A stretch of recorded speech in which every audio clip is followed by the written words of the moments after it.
설날 가정예배를 하나님 앞에 드리겠습니다.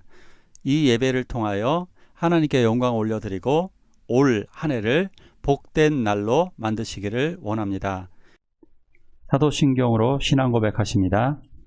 전능하사 천지를 만드신 하나님 아버지를 내가 믿사오며 그 외아들 우리 주 예수 그리스도를 믿사오니 이는 성령으로 잉태하사 동정녀 마리아에게 나시고 본디오 빌라도에게 고난받으사 십자가에 못 박혀 죽으시고 장사한 지 사흘 만에 죽은 자 가운데서 다시 살아나시며 하늘에 오르사 전능하신 하나님 우편에 앉아 계시다가 저리로서 산 자와 죽은 자를 심판하러 오시리라.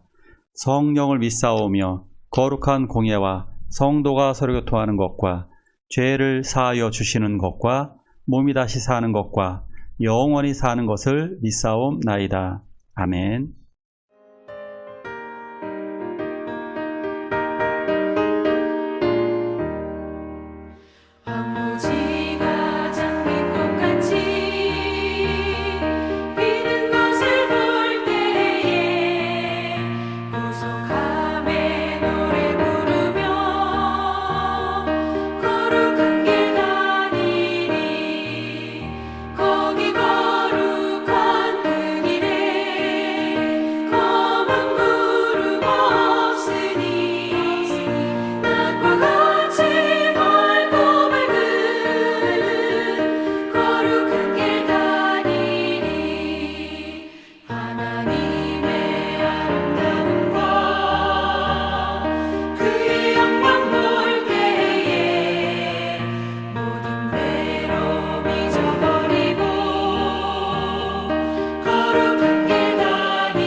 거기에 유대인의 정결 예식을 따라 두세 통 드는 도량 할이 6이 놓였는지라.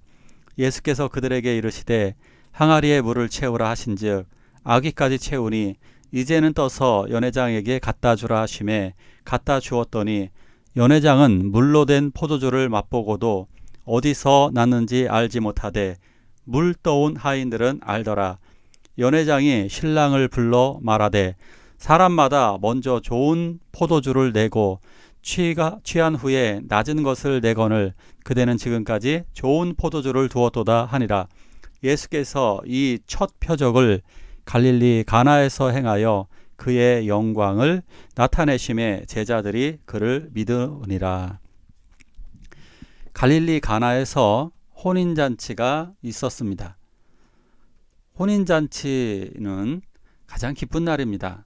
신랑 신부가 하나 되고 그들의 결혼을 통하여서 행복한 삶으로 나아가는 길이죠. 특별히 고대 시대에는요, 결혼잔치, 이 혼인잔치가 굉장히 즐겁게 펼쳐졌습니다. 지금은 형식적으로 하거나 10분에서 20분 정도, 그것도 축가 정도만 뭐 특별하게 축가를 재밌게 한다든가 해서 재미 위주로다가만 생각하는 결혼식이 많잖아요. 그렇지만 고대 시대에는 이것이 마을에 있는 최고 축제였습니다. 이 축제를 통하여서 이것 마을 사람들이 마음껏 먹는 잔치인 겁니다. 그러니까 이웃 동네 사람들도 와서 먹을 수도 있고요. 7일 동안, 특별히 이스라엘의 혼인잔치는 7일 동안 지속되어졌습니다. 7일 동안 지속되므로 많은 사람들이 거기서 마음껏 음식을 먹을 수가 있는 것입니다. 이러한 혼인잔치 최고의 축제에 바로 예수님도 가셨습니다. 갈릴리 가나안은 예수님의 고향 나사렛에서 7에서 8km 정도 떨어진 작은 마을이었는데요.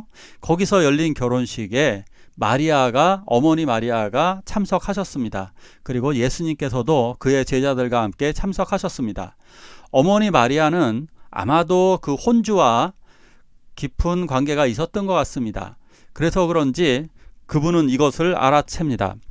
3절에 보니까 포도주가 떨어졌다는 사실을 예수님의 어머니 마리아가 인지를 하고 이것을 예수님에게 이야기를 해 주셨습니다.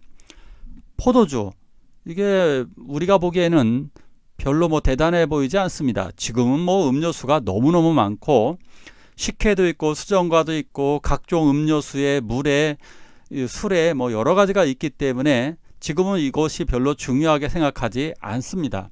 하지만 당시에 이스라엘 상황에서 포도주는 가장 소중한 것이라고 이야기할 수가 있습니다.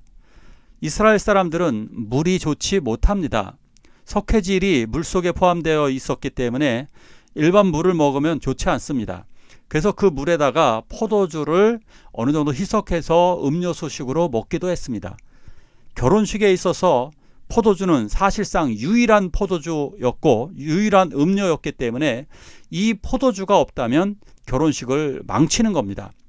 예를 들어서 이런 것입니다.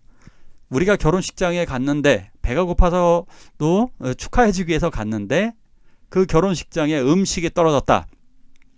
굉장히 화가 날 겁니다. 이거 정말 화납니다. 음식이 너무 적을 때도 화가 나기도 하는데 음식이 아예 포도주 같은 귀중한 것이 떨어졌다는 것은 음식이 동이 나버린 것처럼 아주 심각한 상황이 되는 것입니다. 자, 이런 상황에서 예수님의 어머니 마리아가 이렇게 말을 했습니다. 아마도 친밀한 친척이었기 때문에 이러한 고통을 알아보지 않았을까 이렇게 추측할 수는 있습니다. 자, 어쨌든 예수님에게 이 사실을 말했습니다. 그래서 예수님께서 물로 포도주를 만드는 기적을 이루시게 됩니다.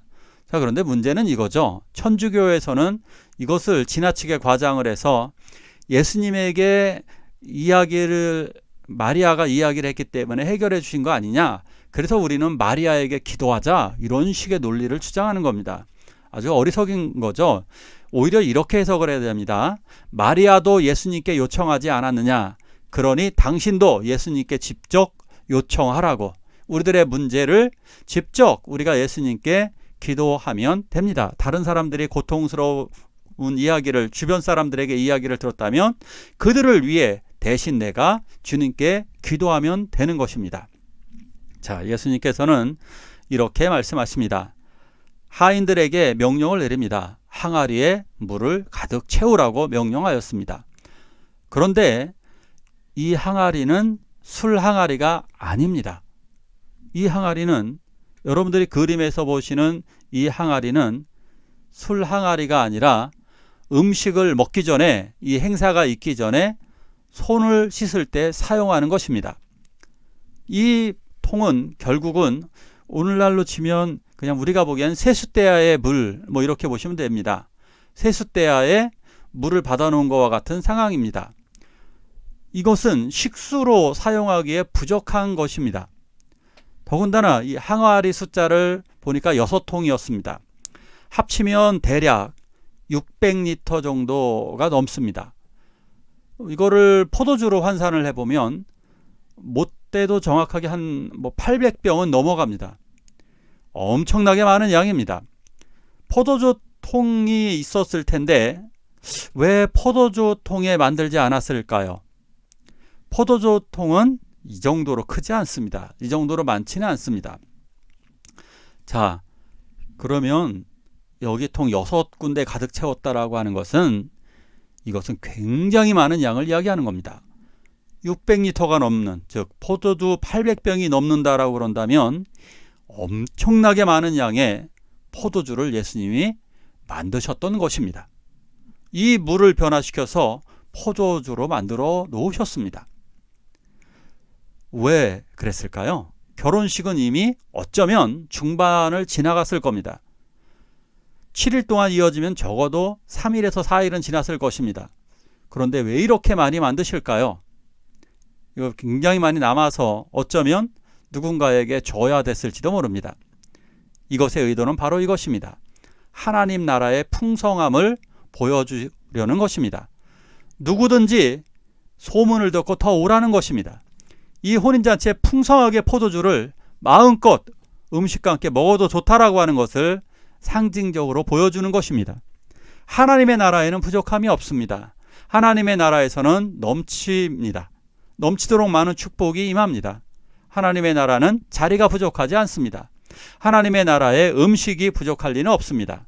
영원한 축제, 영원한 기쁨이 넘치는 바로 그것을 상징적으로 보여주신 것입니다. 하인들이 항아리에 물을 가득 채우자 예수님은 이렇게 명령을 하십니다. 그것을 물을 떠다가 연회장에 갖다 주라는 것입니다. 예수님이 말씀하시는 이 순간 이것은 이미 포도주로 바뀌어지게 되었습니다. 하인들도 참 대단하죠. 이 더러운 물을 연회장에게 갖다 주어야 된다는 것. 물을 부라는 사실도 이상하지만 두 번째 명령은 따르기 힘들었을 것입니다. 그러나 예수님의 말씀에 순종할 때에 놀라운 기적이 일어나게 되는 거죠. 자, 어떠한 기적이었을까요?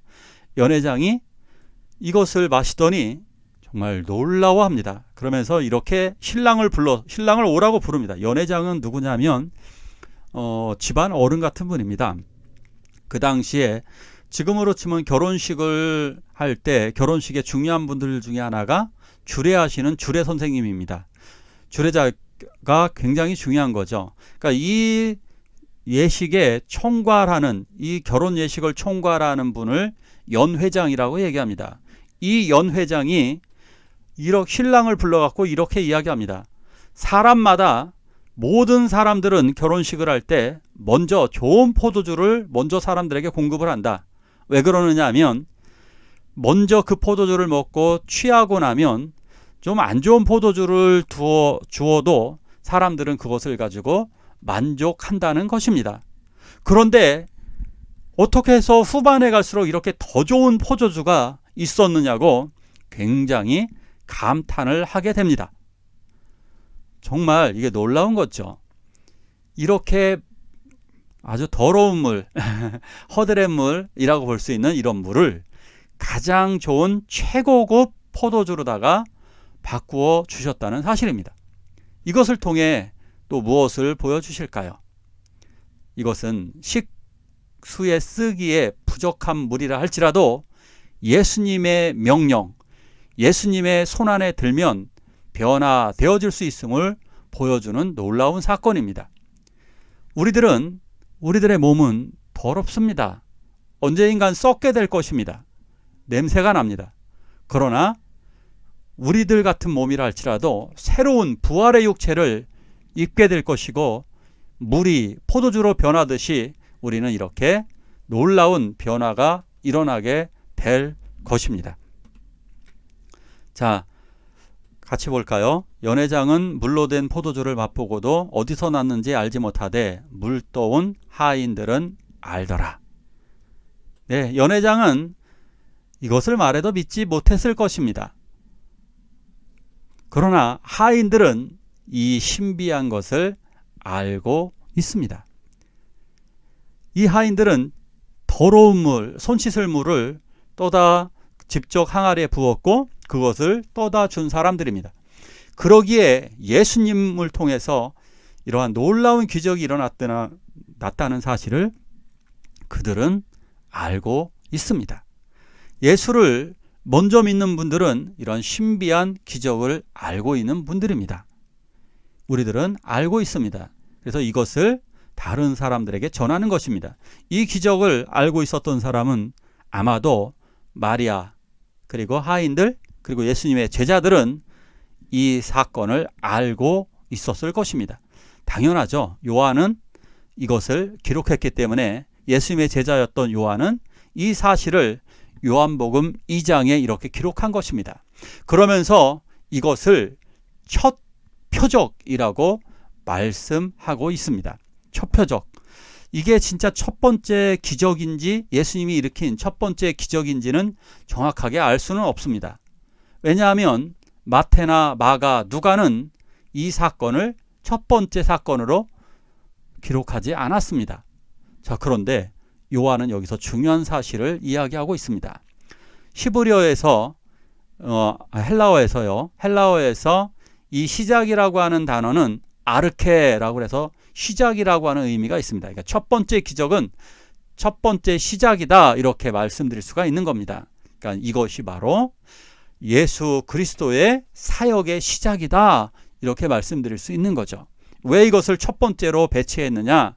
이것은 맨 마지막에 있을 요한계시록에 예수 그리스도와 더불어 어린 양의 혼인잔치가 하나님의 나라에서 벌어지게 되는데, 그 놀라운 사건과 첫 번째가 짝을 이룬다는 사실을 요한은 깨달은 것입니다. 성령을 통해 깨달았습니다. 그 가나 혼인잔치의 그 놀라운 기적이 마지막 어린 양의 혼인잔치와 만나게 될 것이라고 하는 것을 이렇게 상징적으로 보여주신 사건인 것입니다. 마지막 날에 우리는 예수 그리스도가 이 땅에 재림하실 때 우리는 어린 양 예수 그리스도와 더불어 영원한 혼인잔치를 누리게 될 것입니다. 자, 우리는 천국의 혼인잔치를 기도하기를 원합니다. 이 시간 함께 기도하실 때 가족들의 평안과 축복을 위해 기도하시고 모든 가족이 구원을 얻을 수 있도록 우리 함께 믿고 한 목소리로 같이 기도하겠습니다.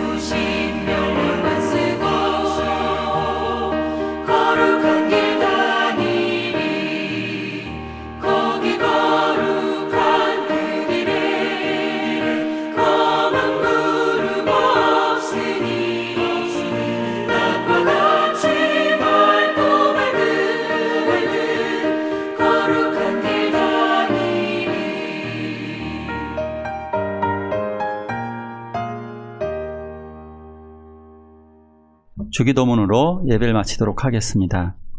하늘에 계신 우리 아버지여, 이름이 거룩히 여김을 받으시오며 나라가 임하옵시며 뜻이 하늘에서 이루는 것 같이 땅에서도 이루어지이다. 오늘날 우리에게 일용할 양식을 주옵시고 우리가 우리에게 죄지은 자를 사하여 준 것 같이 우리의 죄를 사하여 주옵시고 우리를 시험에 들게 하지 마옵시고 다만 악에서 구하옵소서. 대개 나라와 권세와 영광이 아버지께 영원히 있사옵나이다. 아멘.